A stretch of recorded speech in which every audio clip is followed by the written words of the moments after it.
It's often said that from an acorn a mighty oak will grow. And indeed, that's very true, as long as the acorn can germinate in the spring and then grow over subsequent years to eventually grow into a large, mature and majestic oak tree. Here's a different kind of acorn. This is the early stage nest of one of our social wasps, one of the vespulas. And like many early wasp nests, they're doomed to fail. The queen only just managed to start and produce the early brood cells, and say the majority of queen wasps don't get their nests much past this, for a number of reasons. Usually it's man finding one in the roof of the shed and promptly getting rid of it.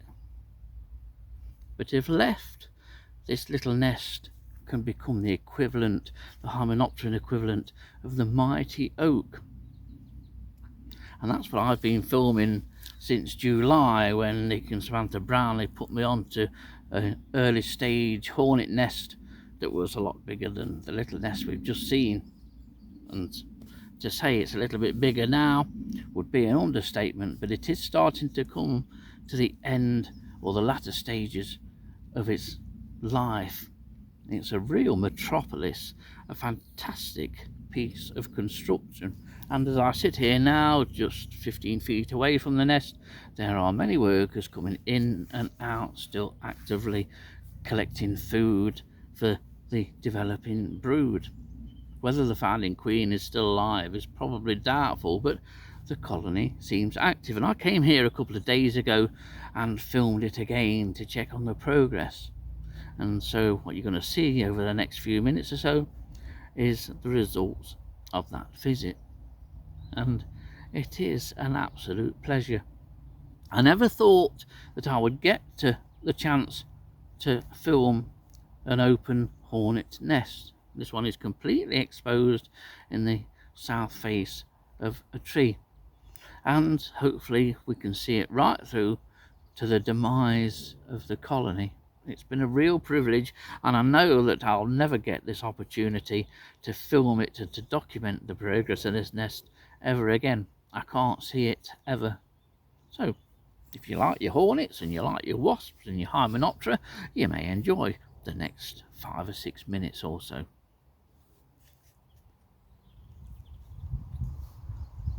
Well, it was a lovely day when I came up recently to look and to film the hornet nest, and there's the line of trees in which this tree sits.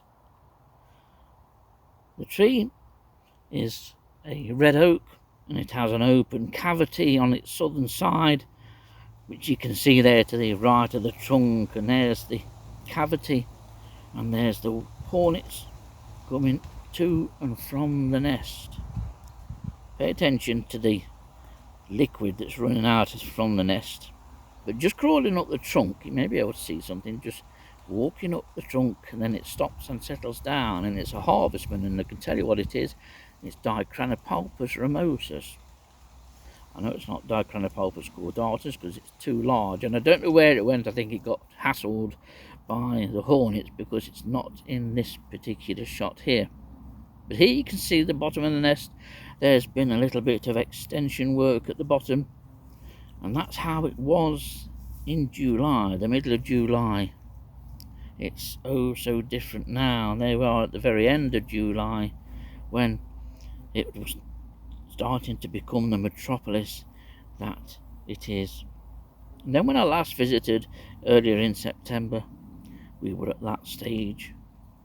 Been so lucky that the nest has been left, but if you look at the bottom of the nest, that dark area there, you'll see what that is in a minute, because I've learned something by watching this video and filming it.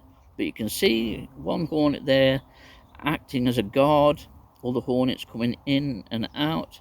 But I've noticed that the role of a guard is only a couple of minutes long. More hornets coming in, of course, but gradually that single guard there eventually moves off on its own. But as hornets come in, it was briefly inspected but it remained at the entrance. You can see there that hornet came in, it was immediately targeted, and then this one waits for the next ones to come in, but you can see the fluid running down from the nest, and that's the waste products from both the larvae and from the adults. And if you watch throughout this video, at the base of the nest you will see a hornet's abdomen appear, and it will squirt some droppings out of the nest.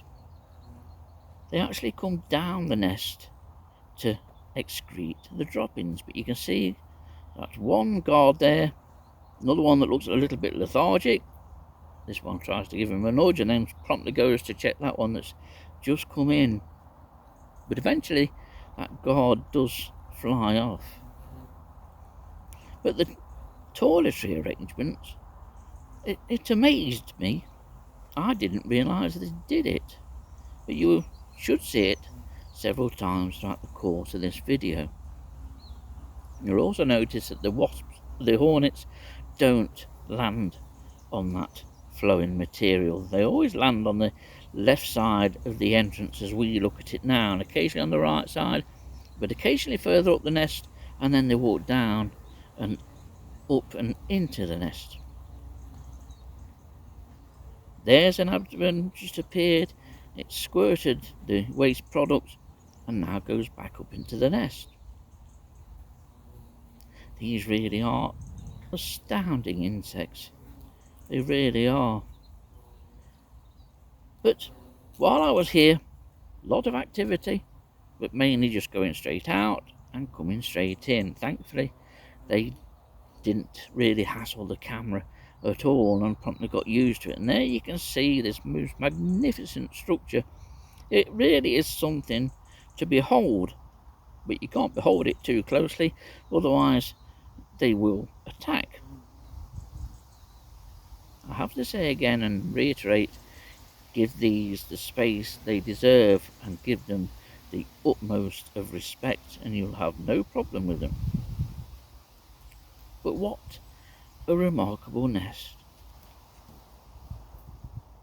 Will that gap at the bottom close even more? I didn't actually see any building of the or extending of the entrance there at the bottom, but I fear that it could go down a little bit more yet.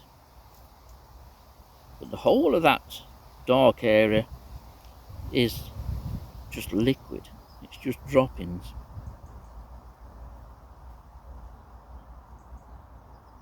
I was astounded, and by this time it was starting to rain a bit, and here's some more coming out and setting off. Some appeared a little bit lethargic, but say it was raining, it was a little bit cool, which is why I chose to come here on this particular day.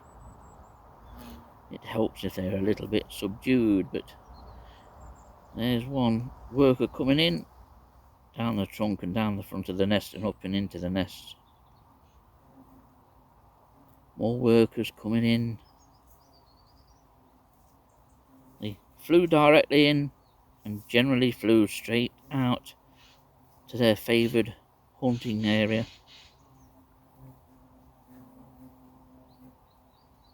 And it was just great to see this sort of day-to-day activity of a European hornet nest. There's another abdomen coming down. You may well have seen that it squirted out some waste material and then went back up into the nest to continue its duties. The construction of these nests is remarkable, and hopefully I get the chance to, it might seem strange after watching it being built, but once the nest is finished and all the workers have died and the colony has ended, to take that nest to bits. But then we had quite a period of rain. It wasn't heavy rain, it was just that sort of nuisance heavy drizzle. And while I was watching and standing near this nest, I noticed something else.